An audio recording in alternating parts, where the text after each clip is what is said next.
আসসালামু আলাইকুম বন্ধুরা, সবাই কেমন আছেন? আশা করি সবাই ভালো আছেন। তো আজকে যে বিষয়টা নিয়ে আমি আপনাদের মাঝে কথা বলবো, এটা হচ্ছে দূর থেকে বাড়ির যে কোনো বন্ধন কাটান মন্ত্র।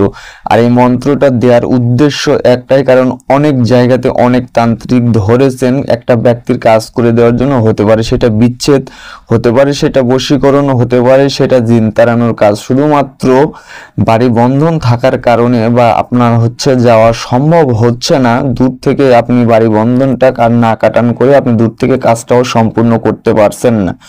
তো এই জন্য কাজটা হয় না, কারণ বাড়ি যদি বন্ধন থাকে, এই বাড়িতে যদি কোনো রকম ভাবে রামকুণ্ডলী বা ইত্যাদি কুণ্ডলী যেগুলো দেওয়া থাকে সেগুলো যদি দিয়ে রাখে, তাহলে কখনোই আপনি দূর থেকে তন্ত্র মন্ত্র প্রয়োগ করে রেজাল্ট এনে দিতে পারবেন না। তো অনেকেই হতাশ হয়ে যায় বারবার কাজ করার ফলেও, যখন কাজ হয় না তো বিষয়টা বুঝতে পারে না যে আসলে বাড়িটা বন্ধ করা আছে, তখন এই বাড়ি বন্ধর ক্রিয়াটা বা বাড়ি বন্ধন কাটান ক্রিয়াটা করা লাগে বা করতে হয়। তো এই বিষয়টা আসলে গুরুত্বপূর্ণ, অনেকেই আমাকে বলছেন, তো এই জন্য আমি আপনাদের মাঝে এই বিষয়টা নিয়ে উপস্থিত হয়েছি।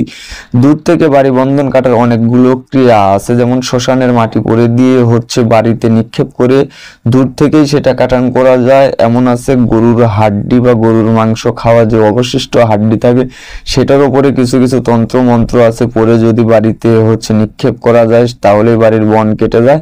এবং আজকের যে মন্ত্র আছে এই মন্ত্রটা কিন্তু একটা হচ্ছে মানে 4টি কবুতর লাগে বা পায়রা লাগে, জীবিত পায়রা। এই জীবিত পায়রার উপরে তন্ত্র মন্ত্র প্রয়োগ করে ছেড়ে দেওয়ার মাধ্যমে হচ্ছে বাড়িটা বন্ধন কাটানো করা হয়ে থাকে। তো সম্পূর্ণ তান্ত্রিক আচার্য মেনে আমি আজকে কথাগুলো বলবো এবং মন্ত্রের নিয়ম নীতি কলা কৌশলটা দিয়ে দিব। তো আপনারা ধৈর্য ধারণ করে দেখেন। আর যারা এতদিন পর্যন্ত আমার পাশে আছেন তাদেরকে অসংখ্য অসংখ্য ধন্যবাদ, এবং যারা নতুন দেখছেন তাদেরকে অবশ্যই অবশ্যই বলবো আমার এই আধ্যাত্মিক জগৎ চ্যানেলটি সাবস্ক্রাইব করে রাখতে। কারণ আপনারা যারা পুরাতন মানুষ আছেন তারা অবশ্যই জানেন যে আধ্যাত্মিক জগৎ চ্যানেলে আমি কখনোই বিশেষ করে অধিকাংশ তন্ত্র মন্ত্র গুরুমুখী দিয়ে থাকি, এবং আমার কাছে যেগুলো তন্ত্র মন্ত্র থাকে বা আসে এগুলো অত্যন্ত কার্যকারী এবং গুরুমুখী, গুরু কাছ থেকে সংগ্রহ করা। তো যাই হোক, আসুন আমি দেখেন বিষয়টা একটু সংক্ষিপ্তভাবে বলে দিয়েছি। পেরেক দিয়ে যদি বাড়ি বন্ধন করে রাখে শক্তিশালীভাবে, তাহলে দূর থেকে কাটান করবেন যেভাবে। আর এটা খুবই কার্যকারী মন্ত্র, পুরো নিয়ম সহ দিলাম। তো বিশেষ করে বাড়ি বন্ধন বলতে অনেকে পেরেকটাই বুঝেন, তো বাড়ি পেরেকটা ছাড়া বা পেরেক ছাড়াও অনেক রকম ভাবে বাড়ি বন্ধন করা যায়। যেমন আপনার 4টি কবচ পুঁতে রেখে বাড়ির মধ্যস্থলে কবচ পুঁতে রেখে ত্রিশূলের মাধ্যমে, হিন্দু শাস্ত্রই কিছু কিতাবের তন্ত্র মন্ত্র বা কবচের মাধ্যমে ইত্যাদি ইত্যাদি বিষয়ে, তো বিভিন্ন বিষয়ের উপরে বিভিন্নভাবে তন্ত্র মন্ত্র প্রয়োগ করে একটা কাজের সমস্যার সমাধানটা নিয়ে আসতে হয়। তো আমি আপনাদেরকে যে বিষয়টা নিয়ে উপস্থিত হয়েছি এটা কিন্তু একটা মোয়াক্কেল চালান বলতে পারেন। তো এই মোয়াক্কেল দিয়েই কিন্তু আসলে বাড়িটা বন্ধন করা কাটানো হয়ে থাকে। তো আর বিশেষ করে এই মোয়াক্কেলটা কিভাবে জাগ্রত হয় এগুলো বিষয়টা আসলেই কিন্তু জানাটা গুরুত্বপূর্ণ। তো আসুন আমি আপনাদেরকে যে বিষয়টা আসলে বলবো সেটা হচ্ছে তন্ত্র মন্ত্র আপনাদেরকে আমি আগে দিয়ে দিচ্ছি, এবং এই তন্ত্র মন্ত্র মোয়াক্কেল ধরে কিভাবে দূর থেকে কবুতরের মাধ্যম দিয়ে কার্যকলাপ বা তন্ত্র ক্রিয়া চালিয়ে একটা বাড়ির বান শান বা বন ছন কাটান করবেন। তো আসুন মন্ত্রটা আমি আপনাদেরকে দিয়ে দিচ্ছি। আর এগুলো মন্ত্র আপনারা কিন্তু অতীব সহজেই কখনো ইউটিউবে পাবেন না, আর এগুলো হচ্ছে অত্যন্ত গুরুমুখী মন্ত্র। তো অবশ্যই গুরু এজাজত গ্রহণ করে আপনারা তন্ত্র মন্ত্র প্রয়োগ করার চেষ্টা করবেন। তো আসুন মন্ত্রটা আমি আপনাদেরকে একটু ক্লিয়ার করে শুনিয়ে দিচ্ছি। মন্ত্রটা হচ্ছে বিসমিল্লাহির রহমানির রহিম।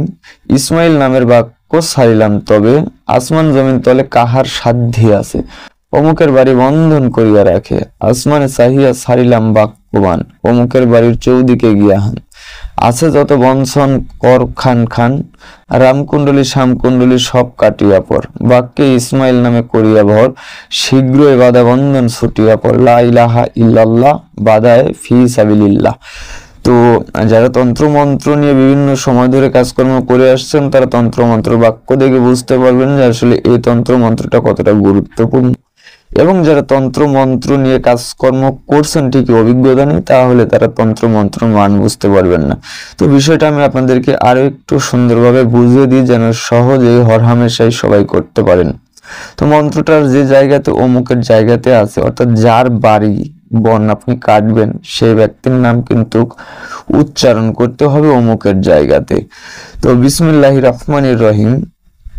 ইসমাইল নামের বাক্য সারিলাম তবে, আসমান জমিন তলে কাহার সাধ্যি আছে, অমুকের বাড়ি বন্ধন করিয়া রাখে, আসমানে চাহিয়া ছাড়িলাম বাক্যবান, অমুকের বাড়ির চৌদিকে গিয়াহান, আছে যত বঞ্চন কর খান খান, রামকুণ্ডলী শ্যামকুণ্ডলী সব কাটিয়া পর, বাক্যে ইসমাইল নামে করিয়া ভর, শীঘ্রই বাধা বন্ধন ছুটিয়া পর, লা ইলাহা ইল্লাল্লাহ বাধায় ফিসাবিলিল্লাহ।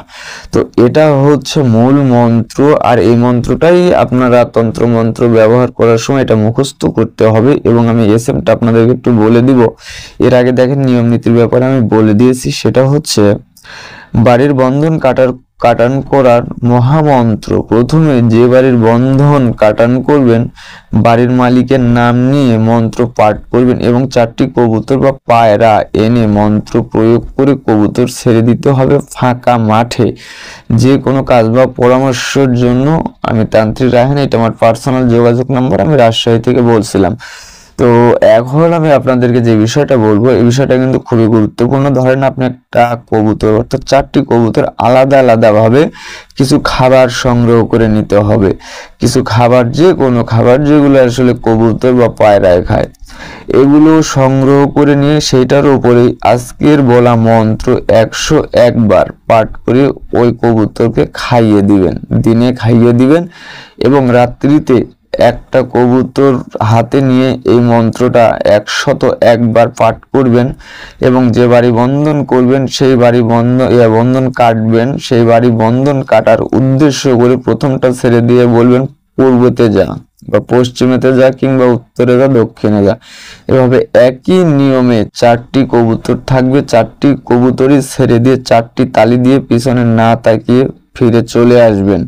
তাহলে এই যে কবুতরগুলো আপনি কবুতরগুলোকে খাইয়ে দিয়েছেন এবং কবুতরের উপরে মন্ত্র পড়ে ছেড়ে দিয়েছেন, মুয়াক্কিল আপনার এই তন্ত্র মন্ত্র, এটাকে অনেকে বলে জিনের বাধাগ্রস্ত বা জিনে কাটান করে। আসলে এটা হচ্ছে মুসলিম শাস্ত্রীয় মন্ত্র। এই মুসলিম শাস্ত্রীয় মন্ত্রতে মুয়াক্কিল বলা হয়। এটাতে হচ্ছে না কোনো জিন বা না কোনো আত্মা প্রেতাত্মা।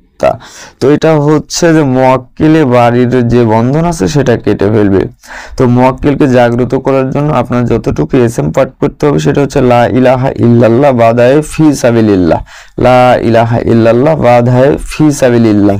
তো এই যে এই এসএমটা আপনার অত্যন্ত পরিমাণ জপ করতে হবে এবং এই এসএম এর যে একটা কৌশল বা যত সংখ্যক জপ করবেন এটা কেবলমাত্র এজাজত গ্রহণ করলেই এই এসএম এর ব্যাপারে আমি হচ্ছে সংখ্যাটা বলে দিব। নচেত অন্য মানুষ যারা আছেন হয়তোবা এটা অত্যন্ত জপ করলে মুয়াক্কিলটা জাগ্রত হয়ে যাবে। আর মুয়াক্কিল জাগ্রত হলে কিভাবে আপনি বুঝতে পারবেন, এই বিষয়টা জানার জন্যই গুরুর গুরুত্বটা প্রয়োজন। তো যাই হোক, আজকের ভিডিওটা যদি ভালো লেগে থাকে তাহলে অবশ্যই শেয়ার করে দিবেন এবং লাইক করবেন। আজকের ভিডিওটা এই পর্যন্তই। সবাই ভালো থাকবেন, সুন্দর থাকবেন, সুস্থ থাকবেন। দেখা হচ্ছে পরের ভিডিওতে। খোদা হাফেজ।